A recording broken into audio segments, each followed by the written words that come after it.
नमस्कार साथियों, मेरा नाम है अशोक पांडे और मेरे चैनल जय विद अशोक में आपका स्वागत है। फ्रेंड्स, आज हम एएफएम के मॉड्यूल सी में चैप्टर नंबर 20 का पार्ट 3 करेंगे। तो फ्रेंड्स, यहाँ पर एजेंडे के तौर पर हमारा price earning ratio, PE ratio सीखेंगे, ग्रॉस प्रॉफिट रेशियो और नेट प्रॉफिट रेशियो। तो हमें 3 रेशियो यहाँ पर सीखने हैं।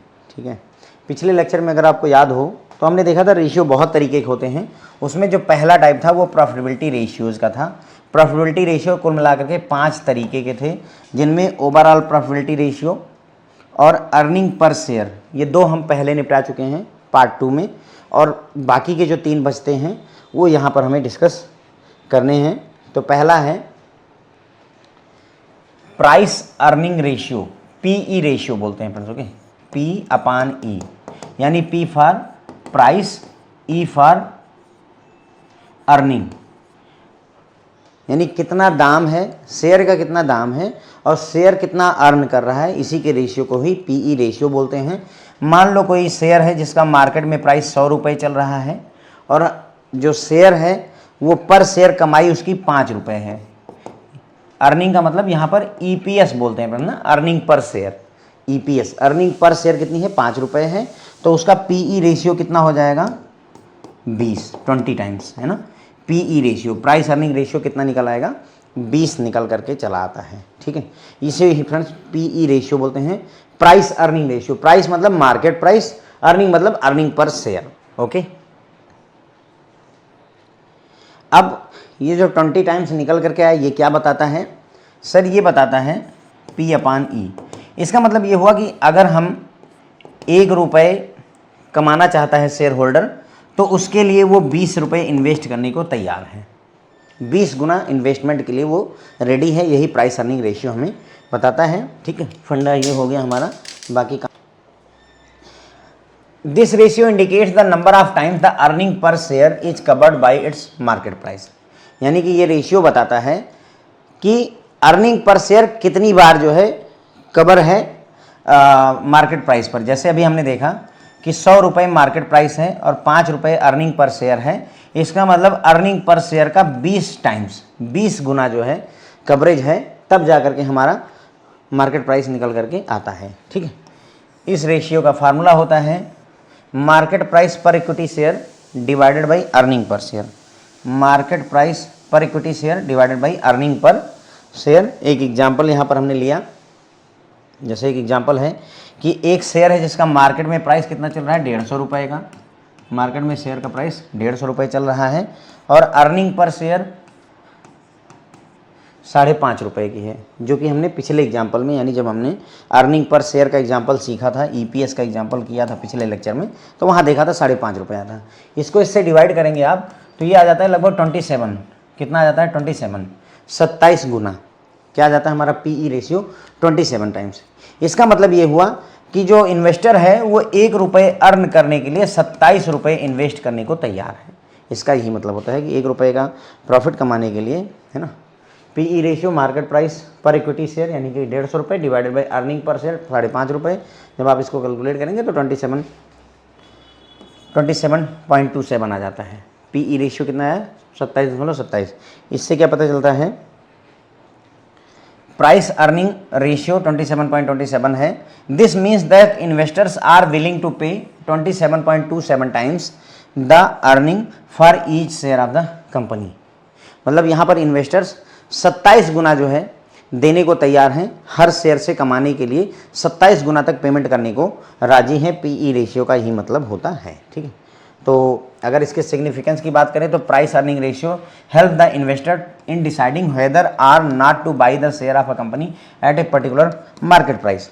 तो price earning ratio, PE ratio से आप ये डिसाइड कर सकते हैं कि इस कंपनी का शेयर इस मार्केट रेट पर खरीदना चाहिए कि नहीं। जैसे रिलायंस का शेयर मान लो 3000 रुपये में चल रहा है या 2500 में चल रहा है, तो किस रेट पर 2500 में खरीदना चाहिए कि नहीं खरीदना चाहिए, 3000 में खरीदना चाहिए कि नहीं खरीदना चाहिए, इसका डिसीजन आप पीई रेशियो से अंदाज़ा लगा सकते हैं।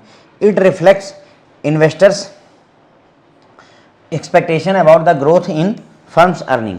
साथ ही साथ में ये रिफ्लेक्ट करता है इन्वेस्टर कितना एक्सपेक्ट कर रहे हैं, फर्म की अर्निंग में ग्रोथ की क्या एक्सपेक्टेशन है, उसके बारे में भी हमें ये बताता है।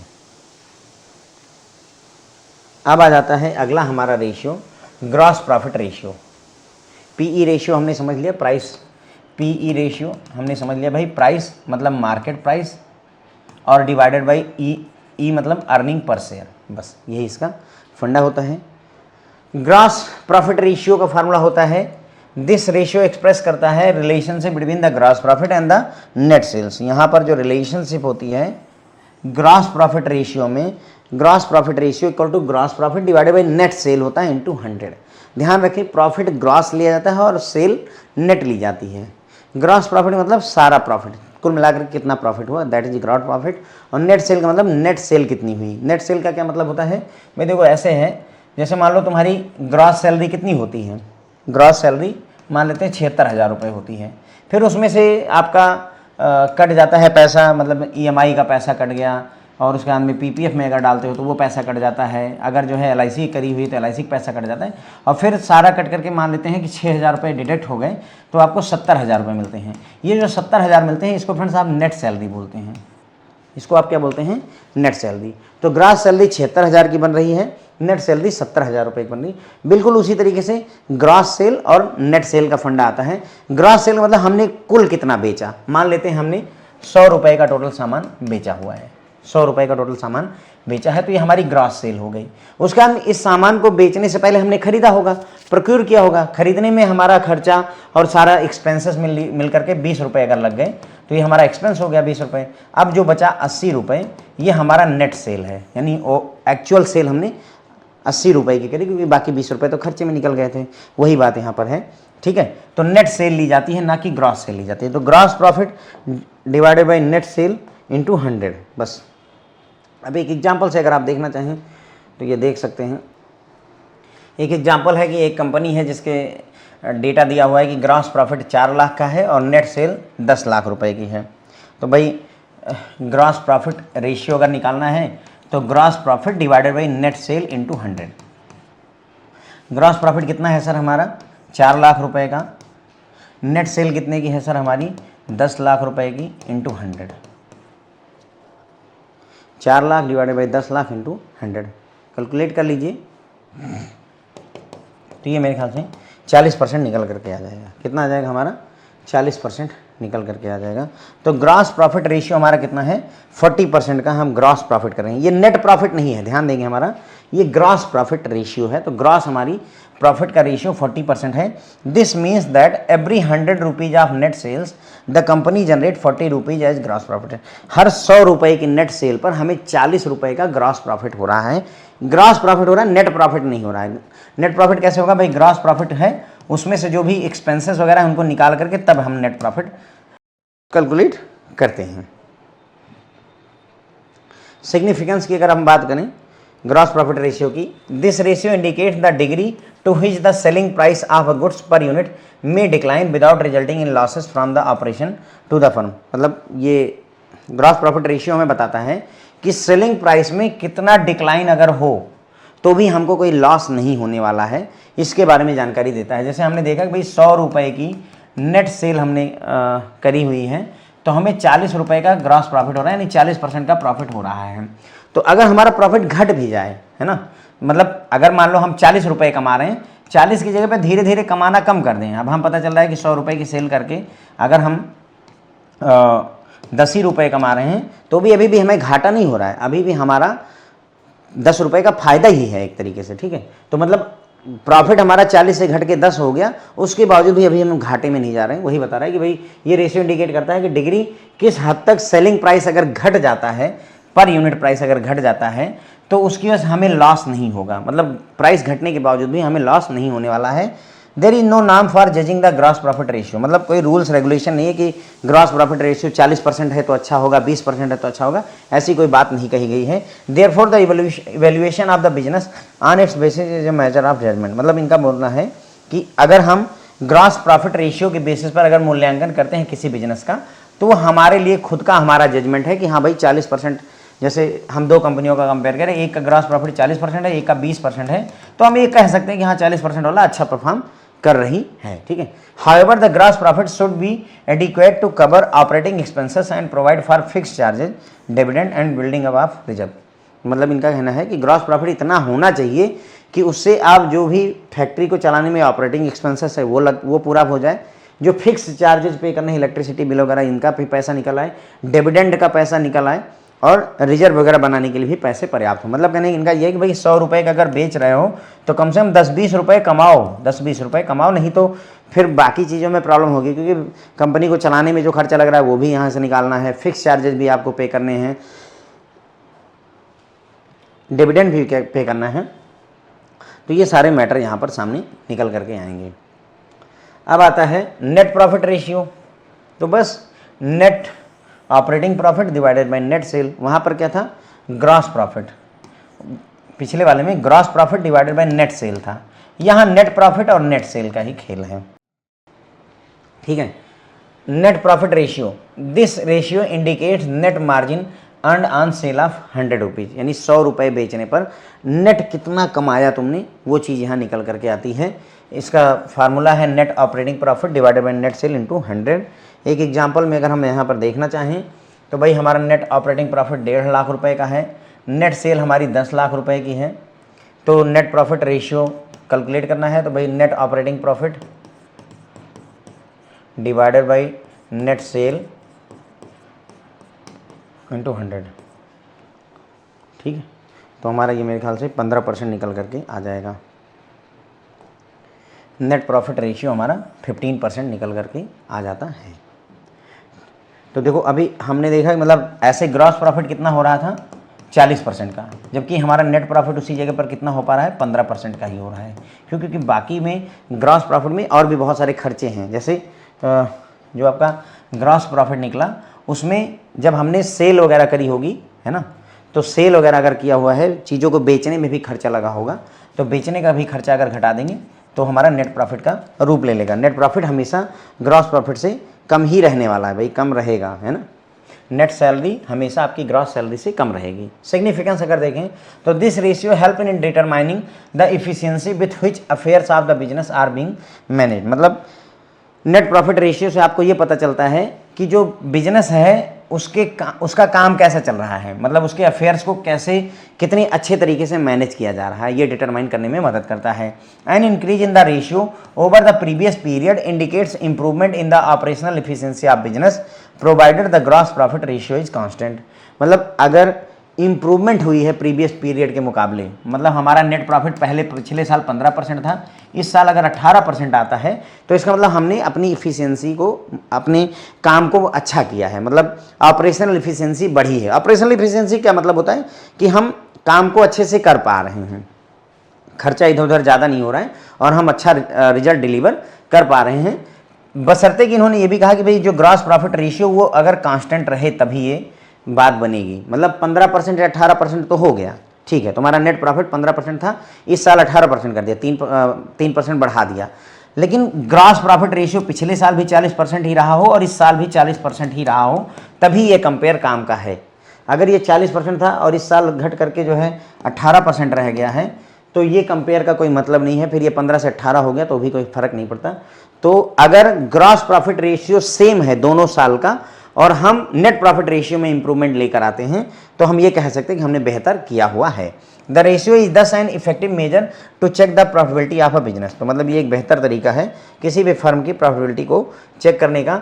नो नाम कैन बी लेट डाउन, मतलब यहाँ पर भी वही है कि कोई ऐसी गाइडलाइन नहीं कि नेट प्रॉफिट रेशियो 15% है तो ही अच्छा है, 18% है तो ही अच्छा है। However constant increase in the above ratio year after year is a definite indication of improvement condition of the business. मतलब लेकिन अगर जो है समय के साथ में हमारा नेट प्रॉफिट रेशियो पहले 10% था, फिर 12% हुआ, फिर 18% हो गया, और अगर इस तरीके से हम एक इम्प्रूवमेंट दिखा पा रहे हैं कॉन्स्टेंटली, तो इसका मतलब है कि हमारे बिजनेस की जो कंडीशन है वो धीरे धीरे अच्छी होती जा रही है, हम अच्छा कर पा रहे हैं। ठीक है, ये बात हो जाती है।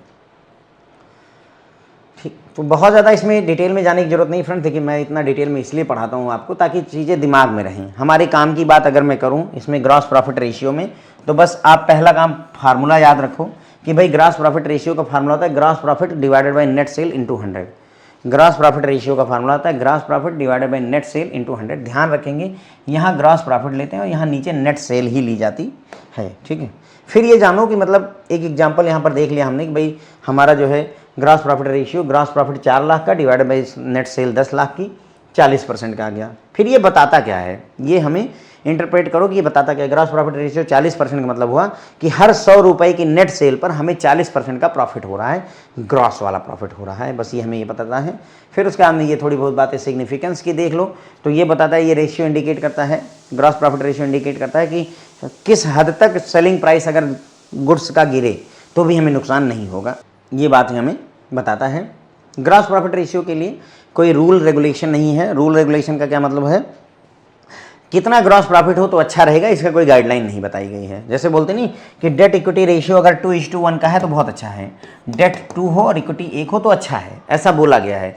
लेकिन यहाँ पर कोई ऐसे ग्रॉस प्रॉफिट रेशियो में ऐसा कोई बात नहीं कही गई कि इतना होगा तो अच्छा रहेगा, ठीक है। इसलिए बिजनेस का मूल्यांकन केवल जो है मतलब अगर किसी बिजनेस का मूल्यांकन आप ग्रॉस प्रॉफिट बेसिस पर करना चाहते हो तो वो तुम्हारे खुद के जजमेंट पर निर्भर करेगा, ठीक है। तुम्हारा खुद का जजमेंट कि हाँ ये अच्छा है या खराब है, तुम खुद निर्णय लो कि 5% का जो है ग्रॉस प्रॉफिट रेशियो अच्छा है या 10% का ग्रॉस प्रॉफिट रेशियो अच्छा है, ये आपको देखना पड़ेगा। लेकिन ये बोलते हैं कि भाई ग्रॉस प्रॉफिट इतना पर्याप्त होना चाहिए कि operating expenses, fixed charges, dividend और ये सारी चीज़ें निपट जाएँ। नेट प्रॉफिट रेशियो की अगर हम बात करें तो भाई net profit ratio net operating profit divided by net cell into 100 से डिवाइड करके निकलता है। नेट ऑपरेटिंग प्रॉफिट 1.5 लाख दिया है, नेट सेल्स 10 लाख की है, तो हमारा जो है नेट प्रॉफिट रेशियो 15% निकल करके आएगा। ये क्या बताता है, तो ये बताता है कि जो हमारा बिजनेस है वो कितना इफ़िशिएंटली मैनेज किया जा रहा है, बिजनेस को कैसे बेहतर तरीके से हम यहाँ पर मैनेज कर रहे हैं। देखो जैसे समझो, मान लो कोई जो है, आप अमेज़ॉन को 200 रुपये का ऑर्डर डालते हो, 200 रुपये का आपने ऑर्डर डाला, उसके बाद में इसी 200 रुपये में अमेज़ॉन को सामान भी डिलीवर करना है 120 रुपये का, और उसी में उसको 80 रुपये जो है डिलीवरी के भी पे करने हैं, ठीक है। अब ऐसे में अमेज़ॉन को प्रॉफिट कैसे कमाना होगा भाई, या तो ये सामान 120 वाला सामान उसको 100 रुपये का पड़ रहा हो तो 20 रुपये उसके बच जाएंगे, सीधी सी बात है। 100 रुपये का पड़ा, 120 रुपये का बेचा उसने, 80 रुपये डिलीवरी के। तो अब यहाँ अमेज़न और पैसा बचाना चाहे तो कैसे बचा सकता है, 2 तरीके हैं। पहला भाई, या तो जैसे 120 वाला सामान है वो 80 रुपये का पड़ जाता तो अमेज़न को 40 रुपये बच जाते, लेकिन एक हद से ज़्यादा इसको घटाया नहीं जा सकता है। भाई सामान में कुछ लगा होगा ना, तो 40 रुपये, 50 रुपये, 60 रुपये का सामान ही लगा होगा, तो वो भी एक 80 रुपये इससे ज़्यादा नीचे नहीं ले जा सकता। तो एक तरीका है कि जो सामान अमेज़न खरीद रहा है दूसरों से बेचने के लिए वही सस्ता मिल जाए उसको, या दूसरा तरीका है जो 80 रुपये कोरियर चार्जेज हैं इसको किसी तरीके से घटा लिया जाए। तुम सोच के देखो कि अगर ये डिलीवरी चार्जेज केवल 20 रुपये उसके खर्चा हों, कैसे करेगा अमेज़न, देखे। यही ऑपरेशनल एफिशिएंसी होती है कि हम 80 रुपये में जो कोरियर चार्ज है उसको 20 रुपये कैसे करें, तो इसे 60 रुपये की बचत हो जाएगी। अब सवाल यह है कि 80 रुपये को 20 रुपये में कैसे कन्वर्ट करें भाई। हम बल्क में ऑर्डर डालें, बहुत बड़े स्तर का ऑर्डर डालें, ये हो सकता है। या फिर जो है मान लो कोई चीज़ हिमाचल में डिलीवर होनी है तो वो वहीं मैन्युफैक्चर हो जाए। भाई दिल्ली में बनेगी, फिर हिमाचल डिलीवर होने के लिए जाएगी तो दिल्ली से हिमाचल का ट्रेवलिंग एरिया बनेगा, बहुत ज़्यादा दूरी, 1000 किलोमीटर जाना है। लेकिन अगर हिमाचल में ही वो चीज़ मैन्युफैक्चर हो तो हिमाचल में ही डिलीवर करना है तो हमारा खर्चा घट सकता है। मतलब variety of options are there, और जितना हम इसको घटा पाएँ इतना ही बेहतर ऑपरेशनल एफिशिएंसी हमारे पास है। जो मैं समझाना चाहता हूँ कि ऑपरेशनल एफिशिएंसी का मतलब क्या होता है कि हम कितना बढ़िया कर पा रहे हैं, उसी काम वही लेकिन और अच्छे से कर पा रहे हैं और ज़्यादा प्रॉफिट बचा पा रहे हैं। काम हम वही करें, हमने जो 120 का मतलब 200 रुपये का ऑर्डर है, पहले भी 200 का ही अमेज़न ऑर्डर ले रहा है, आज भी ले रहा है, लेकिन आपको समय पर डिलीवर कर रहा है, जल्दी डिलीवर कर रहा है। जैसे ब्लिंकिट वगैरह हैं, आप देखिए कि मतलब 10 मिनट में सामान डिलीवर करने पर ये उतारू हैं, ठीक है। थोड़ा महंगा पड़ता है रिलेटिवली, लेकिन ठीक है। मतलब आदमी को 10 मिनट में पूजा करने का मन बनाया और पता चला कि जो है पूजा की सामग्री आपको 10 मिनट में अवेलेबल है, तो दैट्स गुड थिंग, लोग पसंद भी कर रहे हैं इसको, ठीक है। कैसे हो पा रहा है, 10 मिनट में कैसे हो पाएगा, और क्यों नहीं, मेरे गांव में क्यों 10 मिनट में डिलीवर नहीं कर पाते हैं, क्योंकि भाई मेरे गांव में उनका कोई स्टोरेज तो है नहीं, 10 मिनट में कहाँ से दे देंगे। हाँ, महानगरों में उन्होंने अलग अलग जगहों पर स्टोरेज खोल रखा है, वहाँ तुरंत आपसे 10 मिनट की डिस्टेंस पर ही स्टोर मतलब बहुत बड़ा वेयर हाउस ले रखा है जहाँ बहुत सारा सामान उन्होंने भर के रखा है तो हम पहुँचा देते हैं। गांव में क्यों नहीं पहुँचा पा रहे हैं? क्योंकि भाई गांव में आपके वेयर हाउस उनका है नहीं, और गांव आपका 10 मिनट में पहुँचा भी नहीं जा सकता है किसी भी कीमत पर। तो कैसे हो पाएगा?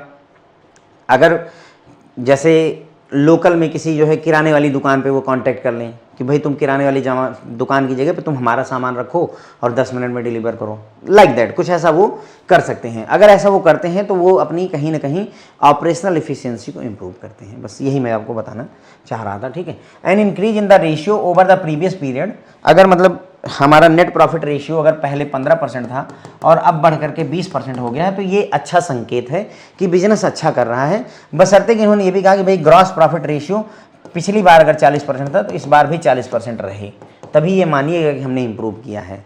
अगर ग्रॉस प्रॉफिट रेशियो भी हिल रहा है तो ये मेजरमेंट का कोई लॉजिक नहीं बनेगा, ठीक है। तो इस तरीके से अगर हम देखें नेट प्रॉफिटिलिटी रेशियो से हमें क्या फ़ायदा होता है फ्रेंड, तो नेट प्रॉफिटिलिटी रेशियो से हमको फ़ायदा ये हो जाता है कि बिजनेस में प्रॉफिटिलिटी आ रही है या नहीं हमें ये पता चल जाता है। कोई रूल्स रेगुलेशन लेट डाउन नहीं, इसका मतलब ये हुआ कि कितना नेट प्रॉफिट रेशियो हो तो अच्छा माना जाएगा, ऐसी कोई बात यहाँ पर कहीं नहीं जा सकती है। हो सकता है किसी के लिए 6% का नेट प्रॉफिट रेशियो भी पर्याप्त हो, किसी के लिए हो सकता है 12% का भी कम पड़े, डिपेंड करेगा, ठीक है।